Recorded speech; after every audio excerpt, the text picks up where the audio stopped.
우리 사도신경으로 신앙 고백하심으로 6월 7일 금요일 새벽 기도회를 시작하겠습니다.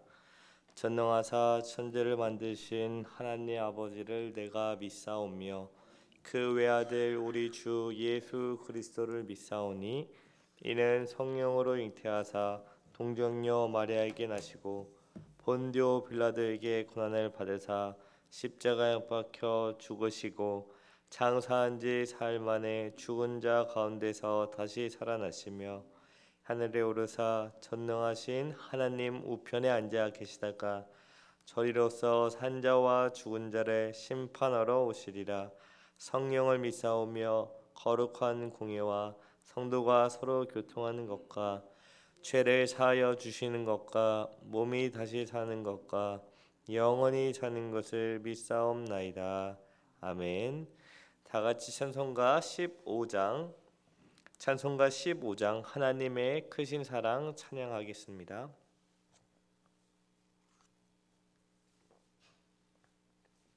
찬송가 15장 다 같이 찬양합니다. 하나님의 크신 사랑 하늘에서 내리사 우리 맘에 항상 계셔 온전하게 하소서. 우리 주는 자비하사 사랑 무한하시니 두려워서 떠는 자를 구원하여 주소서. 걱정 근심 많은 자를 성령 감화하시며 복과 은혜 사랑받아 평안하게 하소서. 처음과 끝이 되신 주님 항상 인도하셔서 마귀 유혹 밟는 것을 속히 끊게 하소서. 전능하신 아버지여 주의 능력 주시고 우리 맘에 힘하셔서 떠나가지 마소서. 주께 영광 항상 돌려 천사처럼 섬기며 주의 사랑 영영토록 찬송하게 하소서. 우리들이 거듭나서 흠이 없게 하시고 주의 크신 구원받아 온전하게 하소서. 영광에서 영광으로 천국까지 이르러 크신 사랑 감격하여 경배하게 하소서. 아멘. 기도하겠습니다. 참 좋으신 하나님 아버지, 오늘 하루도 주님 앞에 나와 주님을 찬양하며 주의 말씀과 기도로 하루를 시작할 수 있게 해주심에 감사합니다. 아버지, 우리의 모든 근심 걱정 염려를 주님께 맡기고 우리의 모든 것보다 먼저 하나님 나라와 의를 구하게 하시되 우리의 형편 가운데 우리가 할 수 있는 것부터 천천히 정확하게 행하는 우리 모두가 되게 하옵소서. 아버지, 또한 우리의 모든 필요를 아시는 아버지께서 부족함 없이 반드시 채워주심을 믿고 선하신 그 아버지를 바라보며 의지하며 담대히 나가는 우리 모두 되게 하옵소서. 아버지, 이제 주의 말씀을 듣습니다. 성령 하나님께서 조명하여 주사 주의 뜻을 알게 하시며 언제 어디서든지 주님의 뜻을 이루어가는 우리 모두 되게 하옵소서. 감사드리며 예수 그리스도의 이름으로 기도드립니다. 아멘. 우리 하나님 말씀을 다 같이 봅니다. 창세기 15장 8절을 다 같이 보도록 하겠습니다. 구약성경 창세기 15장 8절입니다. 우리 창세기 15장 8절을 한 목소리로 다 같이 읽겠습니다. 그가 이르되 주 여호와여 내가 이 땅을 소유로 받을 것을 무엇으로 알리이까. 아멘. 하나님은 창세기 15장에서 아브라함에게 아들과 수많은 자손들을 주겠다고 말씀하셨습니다. 아브라함은 하나님의 말씀을 믿었고 하나님은 아브라함의 이 믿음을 의롭다고 여기셨죠. 그 다음에 이어서 하나님은 아브라함에게 두 번째 약속을 하시는데 그 약속은 아브라함에게 가나안 땅을 주겠다는 약속이었습니다. 그런데 이 땅에 대한 약속은 롯이 아브라함을 떠나고 나서 하나님께서 이미 하신 약속이었죠. 창세기 15장에서 자식에 대한 약속과 땅에 대한 약속이 나타나는데요. 오늘은 두 번째 약속인 땅에 대한 약속을 살펴보도록 하겠습니다. 하나님께서 아브라함에게 땅을 주겠다고 하시자 아브라함은 하나님께 오히려 질문을 하였습니다. 우리 오늘 본문 말씀 8절을 보시기 바랍니다. 그가 이르되 주 여호와여 내가 이 땅을 소유로 받을 것을 무엇으로 알리이까. 아브라함은 하나님을 믿었고 하나님은 하나님으로부터 의롭다함을 여김을 받았습니다. 그런데 아브라함은 땅을 주시겠다는 하나님의 말씀을 듣고 다시 하나님께 질문을 하는 것입니다. 여기서 우리는 참된 믿음이 무엇인지 알게 됩니다. 참된 믿음이란 무엇입니까? 아무 생각 없이 그냥 믿는 믿음, 맹목적인 믿음이 아닙니다. 참된 믿음이란 질문하는 믿음이죠. 참된 지식에 근거하여 확신을 얻기 위한 질문하는 믿음입니다. 하나님께서 아브라함에게 가나안 땅을 주시겠다고 약속하셨습니다. 그 하나님을 아브라함은 이미 믿었고 하나님은 아브라함을 의롭다 여겼습니다.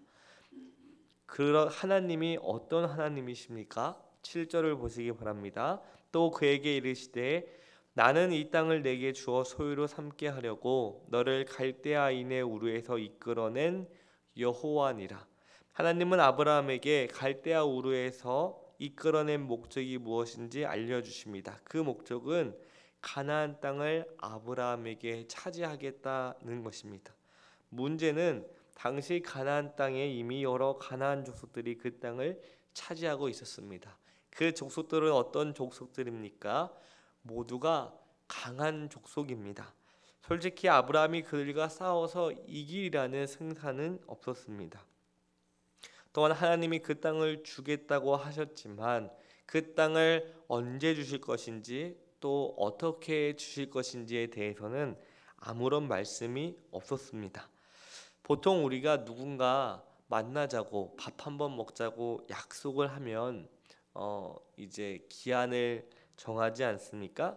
만약에 기한을 이제 정하지 않고 또 그 기한을 지키지 않는다면 그 약속은 사실 이루어지지 않는 약속이 있거나 없는 약속과 마찬가지죠.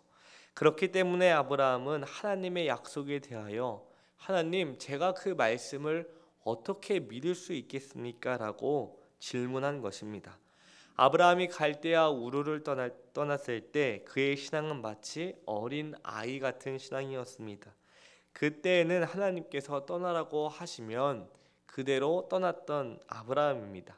하지만 이제는 시간이 좀 지났죠. 그만큼 아브라함의 신앙도 이전보다 훨씬 성숙하였습니다. 하나님도 그 사실을 잘 알고 있었습니다. 아브라함의 질문은 하나님의 약속을 전혀 신뢰할 수 없습니다라는 불신이 아니었습니다. 아브라함은 하나님의 약속에 대한 확증을 요구하고 있는데 자신이 정말로 하나님의 약속을 신뢰할 수 있도록 하나님께 도와달라는 것이죠. 이것은 우리에게 있어서도 대단히 중요합니다. 오늘날 많은 신자들이 하나님을 믿습니다. 그러나 믿음의 정도가 있는 것을 우리는 발견하게 되죠. 굳은 확신을 가지고 신앙생활을 하는 사람도 있고 그렇지 않은 사람도 있습니다. 그래서 신앙이 오래될수록 신자에게 필요한 것은 굳은 확신입니다. 아브라함의 질문에 대해서 하나님은 언약을 체결하시는데 하나님은 아브라함에게 명령을 내리셨습니다. 오늘 본문 읽지는 않았지만 9절을 보시기 바랍니다. 여호와께서 그에게 이르시되 나를 위하여 3년 된 암소와 3년 된 암염소와 3년 된 순양과 산비둘기와 집비둘기 새끼를 가져올지니라. 여기서 중요한 것은 지금 이 언약, 이 제사가 누구를 위한 것입니까? 하나님을 위한 것입니다. 아브라함이 취할 짐승들은 아브라함을 위한 것이 아니고 하나님을 위한 것이었습니다. 그렇기 때문에 아브라함이 취할 짐승들은 아브라함의 죄를 사하기 위한 희생 제물이 아니었죠. 하나님은 아브라함에게 당시 고대 근동에서 행하던 언약식을 행하라고 하십니다. 그래서 아브라함은 바로 하나님이 명령하신 동물들을 잡아서 둘로 쪼개어 마주 대하도록 배열을 하였습니다. 이것을 좀 더 우리가 잘 이해하기 위해서 예레미야 34장 18절을 제가 읽겠습니다. 송아지를 둘로 쪼개고 그 두 조각 사이로 지나매 내 앞에 언약을 맺었으나 그 말을 실행하지 아니하여 내 계약을 어긴 그들을. 당시에는 두 당사자가 자신의 약속을 반드시 이루겠다는 표시로 언약식을 체결했습니다. 제가 이제 어제 이사를 잘 은혜 가운데 마쳤는데 보통 우리가 이사를 하거나 아니면 큰 일을 하기 전에 무엇을 합니까? 이제 계약서를 작성하지 않습니까? 그래서 계약의 내용을 꼼꼼히 살펴보고 이 계약을 그대로 이행할 것인지, 이행하지 않을 경우 어떤 그 일들이 다가올 것인지를 꼼꼼히 확인하고 그 책임으로 이렇게 서명을 하는 것처럼 지금 하나님은 아브라함에게 약속을 주시고 그 약속을 내가 반드시 이룰 거라는 것을 이 언약식을 지금 통해서 확인하고 있는 것이죠. 이 언약식은 먼저 가축들을 둘로 나누고 언약의 당사자들이 그 사이를 지나갑니다.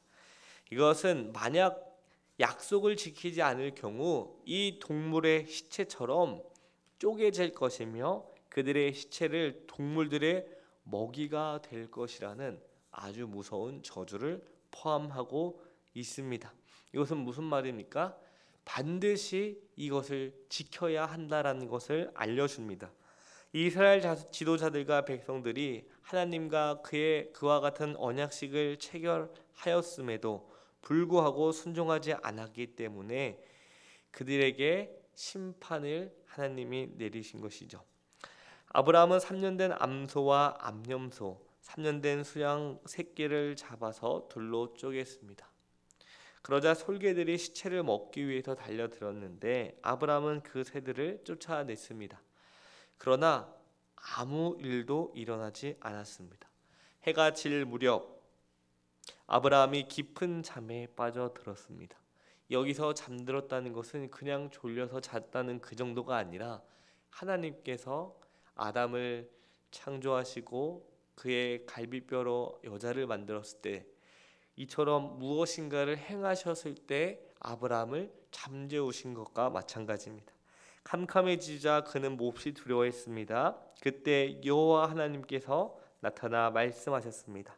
창세기 15장 13절부터 16절인데 조금 길지만 중요하기 때문에 제가 읽어드리겠습니다. 여호와께서 아브라함에게 이르시되 너는 반드시 알라 내 자손이 이방에서 객이 되어 그들을 섬기겠고 그들은 400년 동안 내 자손을 괴롭히리니 그들이 섬기는 나라를 내가 징벌할지며 그 후에 내 자손이 큰 재물을 이끌고 나오리라.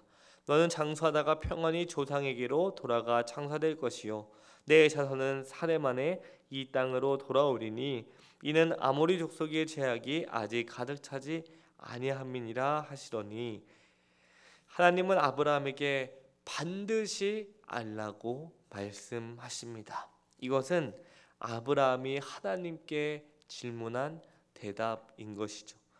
아브라함이 반드시 알아야 할 내용은 무엇이었을까요? 이 13절부터 16절을 이제 정리를 하면은 첫 번째로 아브라함 내 자손이 다른 나라에서 나그네가 돼 그들을 섬길 것이며 400년 동안 그들은 내 자손을 괴롭힐 것이다. 그리고 두 번째로 그러나 내 자손들이 섬기던 그 민족을 반드시 심판하고 그 후 내 자손들이 많은 재산을 가지고 나올 것이다. 세 번째, 너는 장수하다가 평안히 조상에게로 돌아갈 것이다. 그리고 마지막으로 네 번째는 내 자손은 4대 만에 여기로 돌아올 것이다. 왜냐하면 아모리 족속이 죄악이 아직 가득 차지 않았기 때문이다. 하나님은 아브라함에게 그의 씨가 하늘의 별과 바다의 모래같이 많게 될 것이라고 하셨습니다. 그리고 그 자손에게 가나안 땅을 주겠다고 하셨습니다. 하지만 이 전까지 어떤 과정을 거쳐서 그들이 소유하게 될 것인지에 대해서는 처음으로 이제 알려주시는 것이죠. 가나안 땅 거민의 죄가 아직 가득 차지 않았습니다. 따라서 하나님께서 그 땅을 아브라함에게 주신다면 하나님의 공의가 심각하게 손상을 받게 될 것이죠. 따라서 그 기간 동안 이스라엘 백성들은 다른 민족 아래에서 하나님만 바라보고 의지하며 말씀에 순종하는 훈련을 받을 필요가 있었습니다. 그러다가 때가 되면 하나님께서 자기 백성을 이끌어내신다고 말씀하시죠. 동시에 그들을 괴롭힌 모든 자들을 하나님이 심판하시겠다고 말씀하십니다. 이처럼 하나님께서는 선하신 계획을 변함없이 이루어 가실 것이다 라는 것을 오늘 보여줍니다.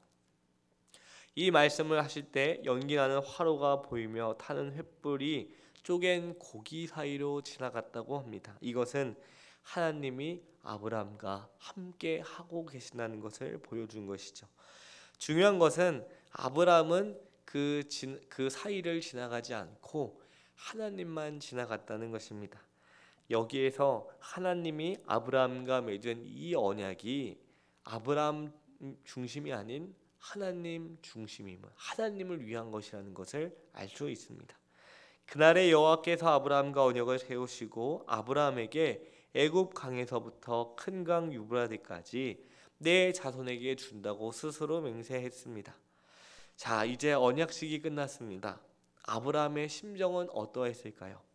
분명히 내가 하나님이 떠나라 해서 떠났는데 시간이 한참 지났음에도 불구하고 자식은 생기지 않고 도무지 이 하나님의 약속이 나한테 어떻게 이루어질지 모르는 그 가운데 하나님이 아브라함에게 다시 그 질문에 대한 답을 주시고 내가 반드시 그 약속을 이루겠다는 언약식이 이제 끝났습니다. 아마도 아브라함은 하나님을 대한 기쁨과 감사, 동시에 두려움이 있지 않았을까요? 왜냐하면 이 언약을 지키지 않는다면 둘로 쪼개지고 저주를 받게 될 것을 알았기 때문입니다. 자, 그렇다면 가나안 땅을 자기 백성들에게 주시겠다는 하나님의 약속은 어떻게 되었을까요? 우리는 하나님의 약속이 이루어졌다는 것을 이미 알고 있습니다. 하나님은 아브라함과 이삭과 야곱 그리고 이스라엘 자손을 통하여 약속을 이루셨습니다. 하나님은 자신의 약속을 반드시 이루시는 신실한 하나님이라는 것을 우리는 알고 있습니다. 하나님께서 죄인인 우리에게 죄 사함과 영생의 축복을 확실히 주실 것을 우리에게 무엇으로 확증하셨습니까? 예수 그리스도의 십자가로 우리에게 확증해 주셨습니다. 이 예수 그리스도의 십자가, 그것이야말로 하나님께서 우리를 사랑하신다는 확실한 보증입니다. 그런데 이 언약은 최종적으로 성경에 기록되었고 오늘날에 우리에게 말씀과 성례로 주어지고 있습니다. 따라서 신자들이 살아가는 동안에 연약하여 믿음이 흔들릴 수 있습니다. 때로는 의심이 생길 수도 있지요. 그래서 우리에게는 확신이 필요합니다. 시간이 지날수록 우리의 육체는 쇠해지고 또 연약해지며 자주 까먹게 되는 것 같아요. 그런데 중요한 것은 우리에게 확신이 필요하죠. 그 확신이 어떻게 우리에게 생깁니까? 이 확신은 우리가 마음을 굳게 먹고 다짐하고 결심한다고 해서 생기는 것이 아닙니다. 이 확신은 오직 하나님의 약속의 말씀과 성령으로 확신이 생기는 것입니다. 따라서 우리는 하나님의 말씀을 읽고 들으며 약속의 말씀을 확신할 수 있도록 기도해야 합니다. 우리의 삶 가운데 선하신 하나님의 뜻이 변함없이 이루어질 수 있도록, 비록 우리가 볼 때에 그것이 도무지 이루어지지 않는 것 같고 더딘 것 같아 보일지라도 하나님께서는 약속하신 것을 반드시 이루시는 신실한 하나님이라는 것을 우리가 믿고 인내할 수 있도록 우리는 늘 말씀과 기도로 나아가야 합니다. 그럴 때 우리는 오늘 하루도 주님께서 우리에게 주신 약속의 말씀을 확신하며 기쁨과 감사함으로 살아갈 수 있게 됩니다. 오늘 하나님의 약속의 말씀을 확신하여 하나님과 함께 기쁨과 감사함으로 하나님의 뜻을 이루는 우리 모두가 되기를 기도합니다. 제가 기도하고 마무리하겠습니다. 사랑과 은혜가 많으신 하나님 아버지, 오늘 아브라함의 질문에 대한 대답으로 하나님께서 아브라함과 언약을 맺음으로 내가 약속한 그 사실을 반드시 이루겠다는 확신을 주심에 감사합니다. 또한 우리에게는 예수 그리스도를 통하여 우리의 사랑을 확증하였고 또한 성령 하나님으로 말미암아 말씀 또한 우리에게 생명이요 진리요 능력임을 알려주셨습니다. 아버지, 오늘 하루를 살아갈 때에 하나님의 선하신 뜻을 생각하게 하시고 여전히 변함없이 이루어가시는 그 뜻이 우리가 보기엔 더딜지라도 하나님께서는 반드시 이루시는 신실한 하나님을 우리가 믿고 의지하며 나아가게 하옵소서. 아버지, 우리 부족하고 연약합니다. 시간이 지날수록 자주 잃어버리고 의심하며 두려움 가운데 살아갑니다. 그럴수록 말씀과 성령으로 우리에게 굳건한 확신을 주셔서 날마다 새롭게 날마다 힘차게 살아가는 우리 모두 될 수 있도록 인도하여 주시옵소서. 감사드리며 예수 그리스도의 이름으로 기도드립니다. 아멘. 하늘에 계신 우리 아버지, 이름이 거룩히 여김을 받으시오며 나라의 마옵시며 뜻이 하늘에서 이룬 것 같이 땅에서도 이루어지이다. 오늘날 우리에게 일용할 양식을 주옵시고 우리가 우리에게 죄 지은 자를 사하여 준 것 같이 우리의 죄를 사하여 주옵시고 우리를 시험에 들게 하지 마옵시고 다만 악에서 구하옵소서. 백의 나라와 권세와 영광이 아버지께 영원히 있사옵나이다. 아멘.